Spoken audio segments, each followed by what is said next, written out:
Wireless broadband service providers have a reduced obligation.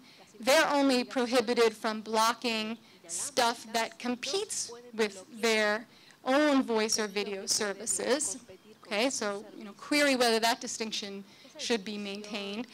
Both of them are subject to a transparency requirement in their network management. So they have to tell us when and if they're discriminating against some sort of content or application.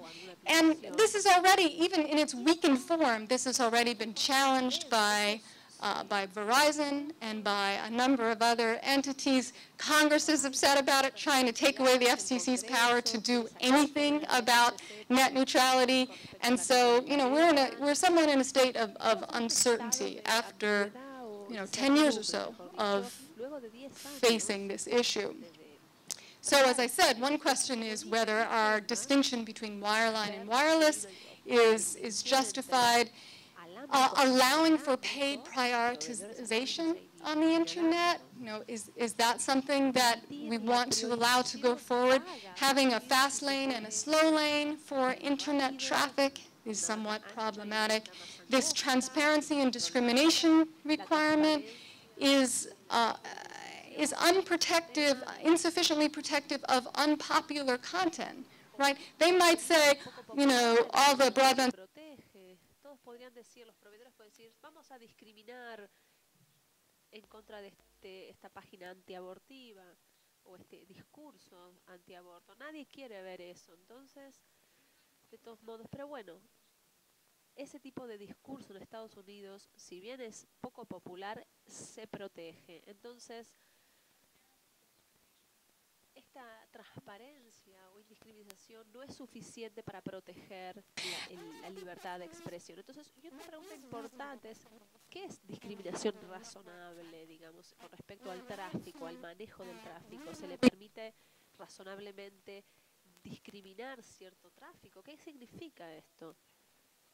Yo creo que he aprendido mucho del material que he leído conference this week, and one of the things that I learned was that we have provisions in several Latin American countries that are similar on net neutrality, and so we can compare and contrast. So we have in Chile, providers can take any action necessary for the purposes of traffic management and network administration, provided that it's not intended to conduct actions that may affect fair competition. Okay. Argentina bill has similar language. So what is this, legitimate traffic management? Is this language subject to too much manipulation on the part of broadband service providers? I think that the language in the Colombia and Brazil net neutrality laws looks, stronger and more protective of those free speech interests that I was talking about. So in Colombia, providers may not make arbitrary distinctions between content app services.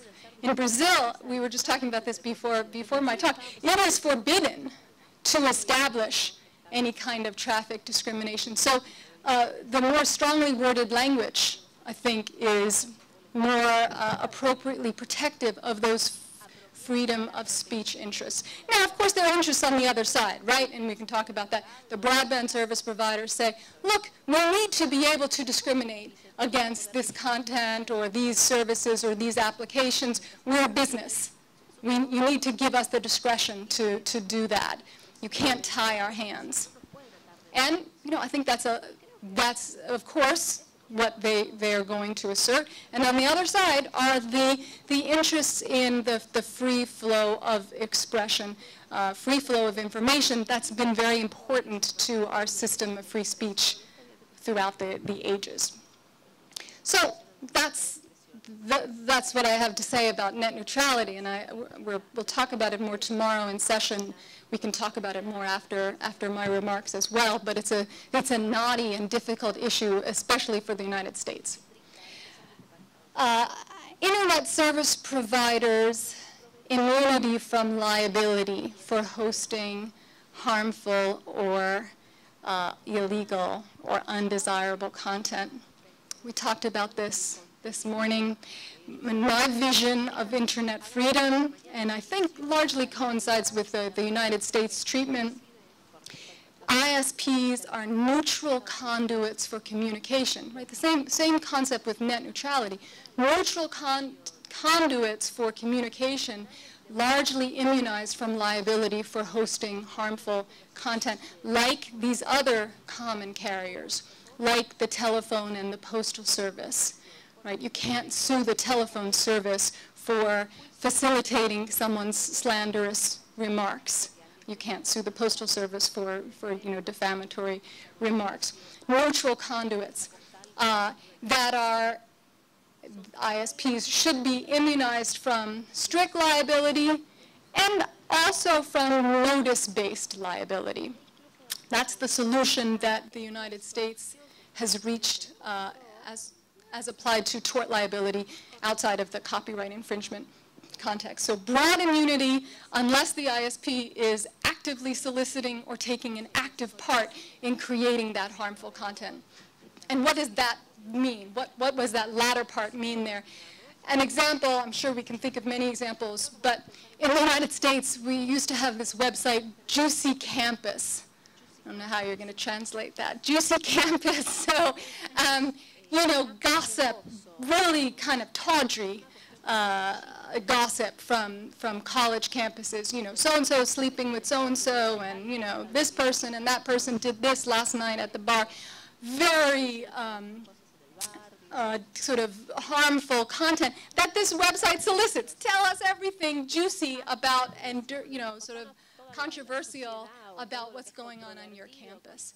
So they went out of business, fortunately. But this site, I think, is one that, even though it's an ISP, it actively takes part in creating that harmful content. So that might be one example where this broad immunity from liability would not be appropriate. Here's our law. The Communications Decency Act came with some other parts that were struck down by the courts, but this part was upheld and has been applied substantially over the past 15 years or so. ISPs shall not be treated as the speaker of someone else's content, right? We're not going to attribute that harmful content to the ISP. And most courts have held that this grants ISPs, internet interactive services of all types, immunity from general tort liability. Very broad immunity, so long as the harmful content is provided by a third party and not by the ISP itself. Right? They can't hide behind it if they're making up the content themselves. So very broad immunity, and I think very different from what we see in some Latin American countries.